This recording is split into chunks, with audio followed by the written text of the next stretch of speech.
কি ঠান্ডা পড়েছে গো, পৌষ মাসে তুমি কি বানাচ্ছো? দেখো পিঠে বানাচ্ছি, পৌষ মাস মানে পিঠে পুলি।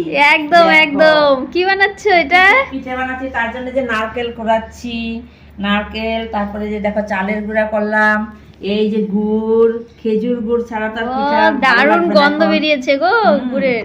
সেই ভালো, গুড়টাও খুব ভালো। আর নারকেল দেখো আমাদের, এই যে দেখো, এই এই এতগুলো হয়েছে, একটা নারকেলে দেখো কতগুলো নারকেল হলো। বাপরে, প্রচুর তো, অনেক সেই মোটা ছিল ভালো নারকেলটা, সেই ভালো। ঠিক আছে, দেখি দেখতে থাকো আমরা পিঠা বানাই কিভাবে। আজকে কি পিঠা বললা বানাবা? আজকে শুধু পাটিসাপটা পিঠাই করব। ঠিক আছে, তাহলে তোমাদের সাথে শেয়ার করছি। দুই রকম বানাবো, একটা ক্ষীরের একটা নারকেলের। ঠিক আছে, দেখা যাক কিরকম হয় পিঠাটা। আমরা তো খেয়েছি বহুবার, অনেক ভালো হয়। এবার তোমরা দেখো, এই নারকেলটা দিয়ে গুড়টা দিয়ে ভালো করে মেখে নিচ্ছে। এটা কি নারকেলের ক্ষীর হবে? হ্যাঁ, নারকেলের। দিয়ে দিচ্ছি একটু ময়দা, সামান্য পরিমাণে একটু চিনি দিয়ে দিচ্ছে, বেটারটা যাতে একটু মিষ্টি হয়।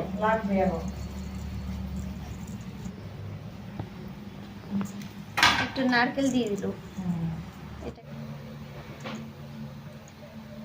খেজুর গুড়টা দিয়ে দিল। এবার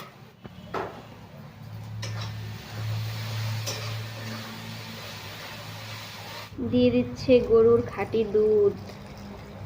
ক্ষীর বানাবো না, একটু লাগবে।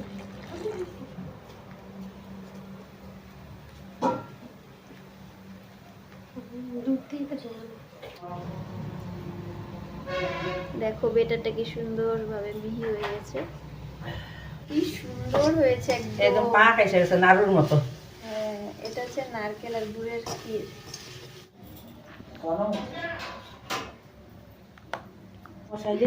এটা কিসের? এটা যে ক্ষীর করব দুধের।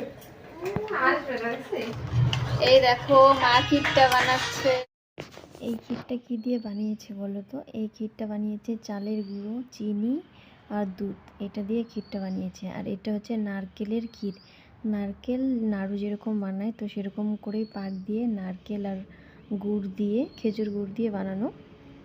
দেখো এই পাশে হচ্ছে নারকেলের ক্ষীরের পিঠে, আর ও পাশে হচ্ছে তোমার এমনি যে চালের গুঁড়ো দিয়ে দুধ দিয়ে ক্ষীরটা বানানো হয়, তো ওই ক্ষীরটা। তো চলো এইভাবে করে কিন্তু পেঁচিয়ে পেঁচিয়ে উঠিয়ে নিতে হবে। আর দেখো একদম সুন্দর হয়েছে, একটুও লাগছে না। দেখো ক্ষীরটা তৈরি হয়ে গেছে, এগুলো এবার ক্ষীরের পিঠে তৈরি হবে। এখানে দেখতে পাচ্ছ, এখানে অল্প একটু করে গোলা নিতে হচ্ছে। আর ক্ষীরটা এত সুন্দর হয়েছিল দেখতে, খেতে ইচ্ছে করছিল দেখেই। তো একদম যখন পিঠাটা দেওয়া হয়েছিল, তখন গ্যাসের আঁচটা একদমই লো করে দেওয়া হয়েছিল। আর এভাবে করে দেখো মার পিঠেগুলো একটু বড় বড় হয়েছে।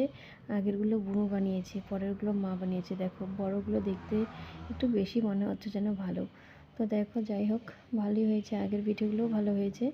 আর পিঠেগুলোর সাইজ একটু ছোট হয়েছে, এটা একটু বড় হয়েছে। তো দেখো এইভাবে করে মা কিন্তু পিঠেগুলো মানে বানিয়ে নিচ্ছে। কি সুন্দর লাগছে পিঠেগুলো দেখে, মনে হয় যেন খেতে ইচ্ছে করছে। তো শীতের দিনে কিন্তু এরকম মানে ঘরে থাকা জিনিস দিয়ে কিন্তু পিঠে বানিয়ে খেতে পারো সবাই। তো দেখো এরকমভাবে আরেকটা বানিয়ে নিচ্ছে।